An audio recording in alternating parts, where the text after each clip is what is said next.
Graduate teacher MLC nominations దాఖలకు ఇవాల్టితో గడువు ముగుస్తుంది. ఈ నెల 27న పోలింగ్ జరగనుంది.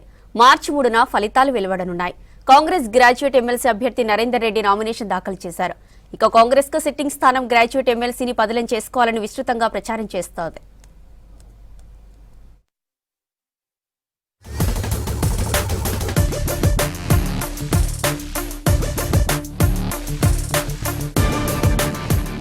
రాష్ట్రంలో 3 ఎమ్మెల్సీల నియోజకవర్గాలకు ఈ నెల 27న పోలింగ్ జరగనుంది.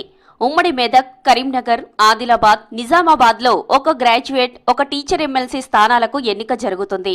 ఉమ్మడి నల్గొండ, వరంగల్, ఖమ్మం జిల్లాలకు ఒక టీచర్ ఎమ్మెల్సీకి ఎలక్షన్ జరగనుంది. ఈ ఎమ్మెల్సీ ఎన్నికల అభ్యర్థుల నామినేషన్ కు ఇవాల్టితో గడువు ముగియనుంది.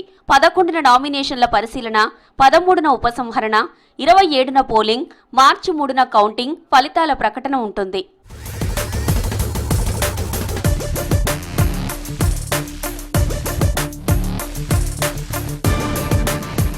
సిట్టింగ్ స్థానం బదిలీ చేసుకోవాలని కాంగ్రెస్ గట్టిగా ప్లాన్ చేస్తోంది.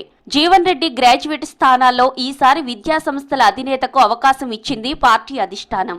CM Revanth Reddy, AICC Telangana incharge Deepa Das Munshi చేతుల మీదుగా బీఫామ్ను సీఎల్పీ సమావేశం తర్వాత గ్రాడ్యుయేట్ అభ్యర్థిగా నరేందర్ రెడ్డిని తీసుకున్నారు. ఉమ్మడి కరీంనగర్లోని కలెక్టర్ ఆఫీసులో తన నామినేషన్ దాఖలు చేశారు.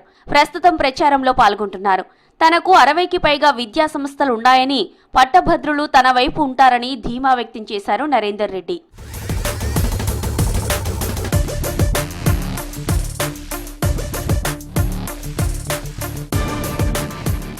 అధికార కాంగ్రెస్ పట్టభద్రుల స్థానంపై క్లారిటీ ఉన్నప్పటికీ ఉపాధ్యాయ ఎమ్మెల్సీ స్థానాలపై ఇంకా ఫైనల్ డిసిషన్ తీసుకోలేదు.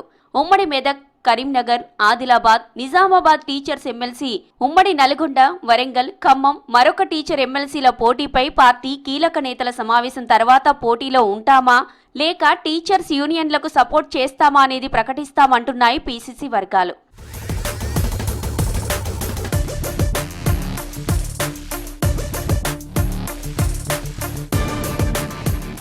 గ్రాడ్యుయేట్ ఎమ్మెల్సీ అభ్యర్థి ఎంపీపై కాంగ్రెస్ పార్టీ నాయకత్వం విస్తృతంగా చర్చించి నిర్ణయం తీసుకుంది. ఎమ్మెల్సీ ఎన్నికలు జరిగే స్థానంలో మంత్రులు, ఇన్ఛార్జి మంత్రులు, పార్టీ సీనియర్ నాయకులతో పలుమార్లు చర్చలు జరిపి జీవన్ రెడ్డి స్థానంలో ముస్కు రమణారెడ్డి, నరేందర్ రెడ్డి పేర్లు ఢిల్లీ హైకమాండ్కు సిఫార్సు చేసింది. ఇద్దరిలో నరేందర్ రెడ్డిని ఫైనల్ చేసింది అధిష్టానం.